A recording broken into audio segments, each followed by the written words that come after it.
जय Hind and hello guys, स्वागत है आपका आपके अपने YouTube चैनल ज्ञानदेव होस्ट में। और इस वीडियो में मैं आपको बताने वाला हूं UP triple SC junior assistant online form 2023 के बारे में कि कैसे आपको 3831 पोस्ट का फॉर्म फिलअप करना है। यहां पर आपको स्टेप बाय स्टेप पूरी जानकारी दी जाएगी जिससे कि आप इस फॉर्म को बिना किसी मिस्टेक के भर पाएंगे। तो चलिए शुरू करते हैं गाइज। अभी जो वीडियो में देख सकते हैं हमारी ऑफिशियल वेबसाइट jobsgyan.in है, इसका लिंक वीडियो के डिस्क्रिप्शन में दिया है। जैसे ही आप लिंक ओपन करेंगे आपके सामने इस रिक्रूटमेंट की जानकारी आ जाएगी, जहां पर आपको जानने को मिलेगा कि इसमें आप लोग जो फॉर्म को भर पाएंगे वो 3 अक्टूबर 2023 तक भर पाएंगे। और मैं आपको बता दूं कि आप इसमें ऑल इंडिया से अप्लाई कर सकते हैं, बट आपको साथ में ये भी ध्यान में रखना है कि जिन्होंने पीईटी 2022 क्वालिफाई किया था वही कैंडिडेट इसमें अप्लाई कर पाएंगे। अगर आपने पीईटी 2022 क्वालिफाई नहीं किया तो फिर चाहे आप यूपी से है, आप ऑल इंडिया से है, आप इसमें अप्लाई नहीं कर पाएंगे।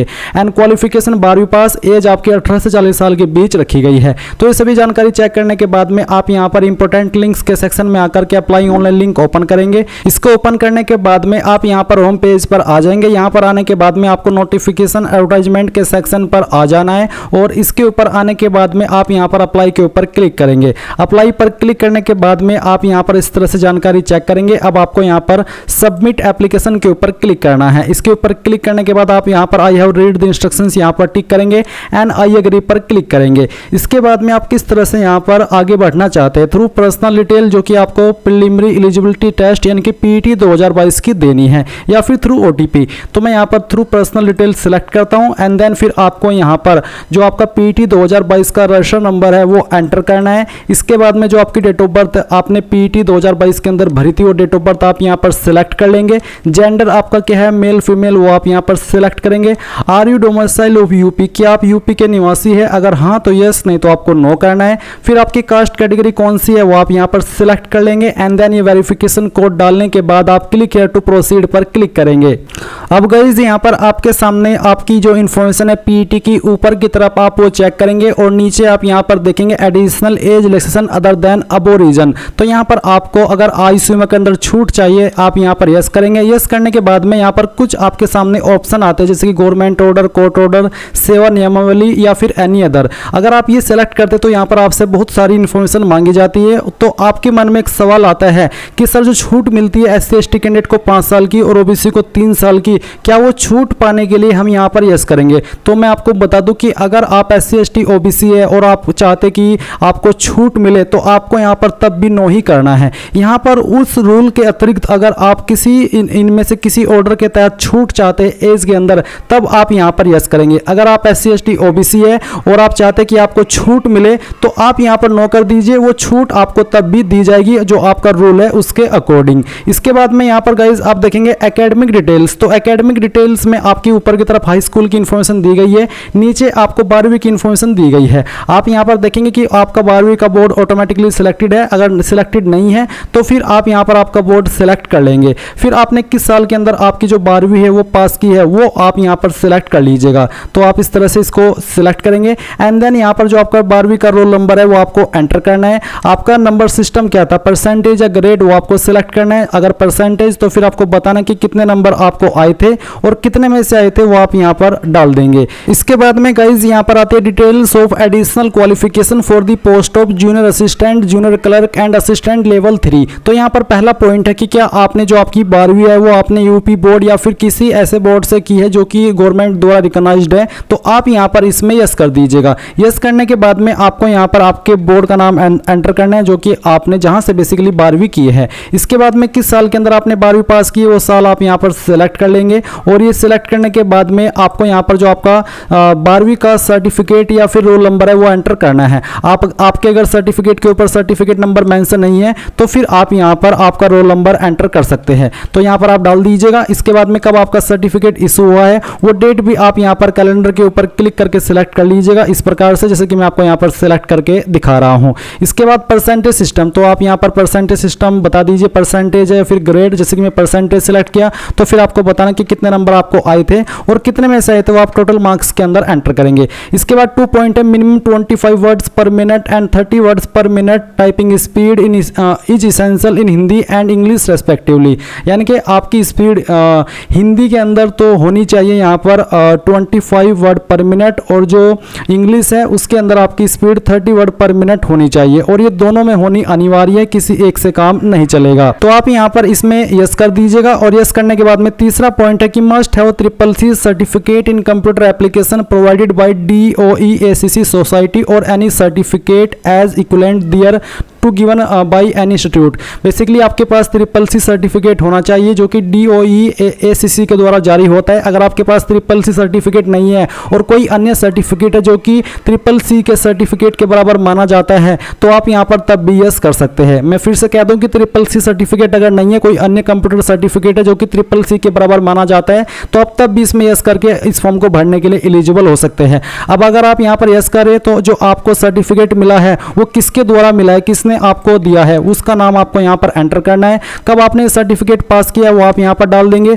अगर सर्टिफिकेट नंबर है तो आप यहाँ पर लिखिएगा, और फिर कब आपका ये सर्टिफिकेट इशू हुआ है वो डेट भी आप यहाँ पर इस तरह से कैलेंडर के ऊपर क्लिक करके सिलेक्ट कर लीजिएगा। ये सिलेक्ट करने के बाद में यहाँ पर आप नीचे आइए, ये वेरिफिकेशन कोड डालिए एंड देन सबमिट कर दीजिए। सबमिट पर क्लिक करने के बाद में आपने जो अभी जानकारी भरी वो आपके सामने है। आप यहाँ पर इन सभी जानकारी को चेक करते हुए आएंगे, और फिर आपको यहाँ पर नीचे आकर के click to proceed for photo and signature, इसके ऊपर क्लिक करना है। इसके ऊपर क्लिक करने के बाद में आपने जो पीटी में फोटो अपलोड किया था, साइन अपलोड किया था, वो यहाँ पर आपके सामने है। आप इसको वेरीफाई कीजिए और फिर यहाँ पर कंटिन्यू कर दीजिए। अब गाइज यहाँ पर आपके सामने ऊपर की तरफ जो इन्फॉर्मेशन अभी तक आपने भरी है वो है, और नीचे आप यहाँ पर देखेंगे अपडेट रिक्वायर्ड डॉक्यूमेंट्स डिटेल। यहाँ पर गाइज एज प्रूफ है जो कि अनिवार्य है। रेसिडेंस प्रूफ यानी कि डोमिसाइल सर्टिफिकेट आपका ऑप्शनल है, देना चाहे दे सकते हैं, नहीं तो आप इसको खाली भी छोड़ सकते हैं। फिर अगर आप SC ST OBC कैंडिडेट है तो कास्ट सर्टिफिकेट यहाँ पर आपके लिए अनिवार्य है। मैंने ये जानकारी पहले से भर ली ताकि आपको अच्छे से एक्सप्लेन कर सकूं।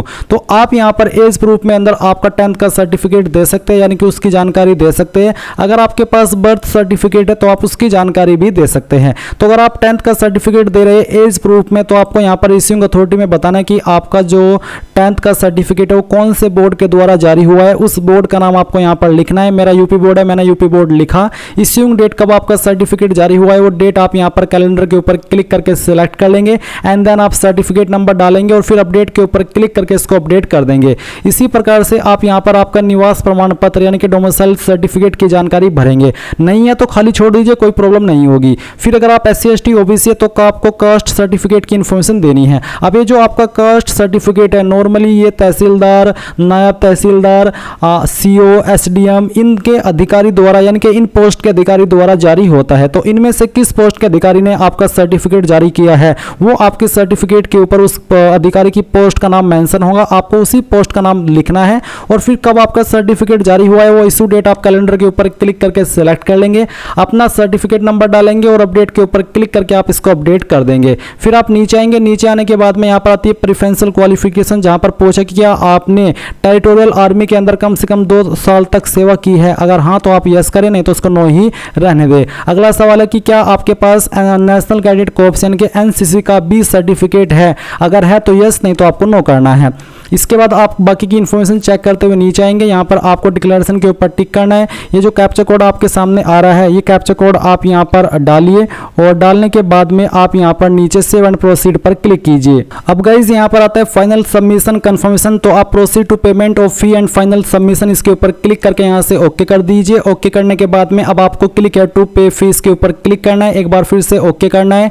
एंड गाइज इसके बाद में यहाँ पर आपको इस तरह का इंटरफेस देखने को मिलेगा। अब आप चूज पेमेंट ऑप्शन में ये पेमेंट ऑप्शन इस तरह से टिक कर दीजिए, और टिक करने के बाद में आप यहाँ पर प्रोसीड फॉर पेमेंट के ऊपर क्लिक कीजिए, यहाँ से ओके कर दीजिए। ओके करने के बाद में आप यहाँ पर देखेंगे कि इस तरह से आपकी जानकारी है। अब आपको फिर से प्रोसीड फॉर फी डिपोजिशन के ऊपर क्लिक करना है, यहाँ से ओके करना है।